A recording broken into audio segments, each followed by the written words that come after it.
সালামু আলাইকুম, বিসমিল্লাহির রহমানির রহিম। সকালে মাছ কাটতে যাব, খেয়ে দেই ওইভাবেই। সেই মুহূর্তে ভূমিকম্প হলো। মানে বুকের ভেতরটা ধুকপুক তো করছেই। তারপরে খবর শুনতেছি এখানে মারা গেছে 3 জন, ওখানে মারা গেছে 2 জন। এসব শুনতে শুনতে খুব আতঙ্কে কাটছিল দিনটা সকালের দিকে। সকালে ভোরবেলা খুব ভালোই ছিলাম, যখন ভূমিকম্প হলো তখন যে কি আতঙ্কে দিন কাটছিল। 3 ছেলে মেয়ে গিয়েছিল ছাদে, আমি আসছিলাম আর আমার বর আসছিল বিছানার পর শুয়ে। 2 জন মানে দুলাদুলি খাচ্ছি ভূমিকম্পে। তো এদিকে যে আগের দিন সকালে কালকে আমাদের অপ্রয়োজনীয় জিনিসগুলো পাঠানো হলো। আল্লাহ বাঁচানোর মালিক, তাই আমাদের বাঁচিয়ে দিলেন। অনেক মানুষই কিন্তু মারা গেছেন, আর অনেক কিছু ক্ষয়ক্ষতি হয়েছে। তারপরে জানা গেল কিছু কিছু মানুষ, বাচ্চা কাচ্চা থেকে সবাই, বয়স বৃদ্ধা সবাই মানে চোট পেয়েছে, মারা গেছে।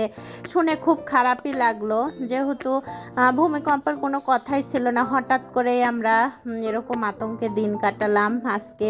তো শুক্রবারটা ভাবলাম আজকে মনে হয় রোজ কিয়ামতই হয়ে যাবে, কিন্তু তা না, আল্লাহ বাঁচানোর মালিক, তাই বাঁচিয়ে দিয়ে গেলেন। তো আল্লাহ তো বান্দাদের ভালোই চায়, এজন্যই বাঁচিয়ে দিয়ে গিয়েছেন।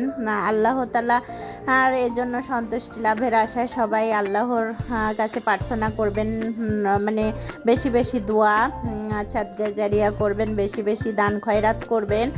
তো এদিকে আমার বাজার চলে এসেছে শুক্রবারে। এই বাজারটা দেখে শুনে রেখে দিয়েছি, আর মানে ঠিকঠাক করতে যাব সেই মুহূর্তে ওই রকমটা ভূমিকম্প। আমাদের ফ্ল্যাটে প্রায় 11-12টা ফ্যামিলি থাকি, সবাই হুড়মুড় করে বেরিয়ে এসেছে। মানে সবাই কি ভয়ে, কেউ যাচ্ছে ছাদে, কেউ যাচ্ছে নিচের দিকে, কি দৌড়াদৌড়ি আর ছুটাছুটি। আমি তো কোথাও যেতে পারছি না, আমার বাচ্চা আছে ছাদে, ওর আব্বু বাইরে চলে গেছে নিচের দিকে। আমার মানে আর কোনো কিছু ভালো লাগছে না, 2-3 বাচ্চায় যেহেতু ছাদে আছে সেজন্য। আর এদিকে যে পোকা লাগা বেগুন টেনে এনেছে আমার বর, কিন্তু দেখে দেখে বাজার করে, অনেক সুন্দর সুন্দর বাজার নিয়ে আসে। তো আজকে কিসের জন্য জানি ওই মানে দেখতে পাই নাই সেজন্য। আর এই মাছটার সাথে আমি অনেকক্ষণ খেলা করেছি, আর ওই সব বিষয়ে আলোচনা করছি আমার বরের সঙ্গে, বাচ্চাদের সঙ্গে। বাচ্চাদের বলছি আমরা 2জন যদি মারা যেতাম, তোমরা ছাদ থেকে এসে যদি না পাইতে আমাদের কি হতো। তো বাচ্চারা মানে কিছুই বলতে পারছিল না, ছোট মানুষ তোরা কি বলবে, সেই সব কথাই হচ্ছিল। তো আমার ভিডিওটা একান্তই ভালো লেগে থাকলে অবশ্যই শেয়ার করতে ভুলবেন না, কমেন্ট করবেন, সাবস্ক্রাইব করবেন ইউটিউব চ্যানেল থেকে দেখে থাকলে।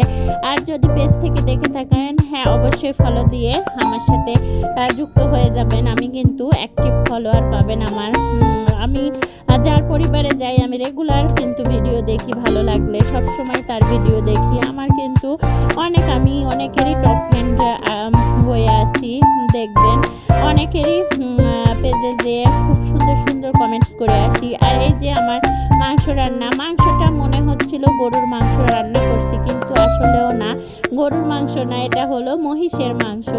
আজব একটা কাণ্ড, আমার জীবনের এই প্রথম দেখা। মানে মহিষের মাংস একদম গরুর মাংসের মতো কালার, দেখতে অবিকল, স্বাদও প্রায় মহিষের মাংস একদম গরুর মাংসের মতো। আমি আজকে রান্না করেছি, এখানে অনেক সুন্দর রান্না হয়েছে, খেয়েও অনেক মজা হয়েছে। ধন্যবাদ সবাইকে।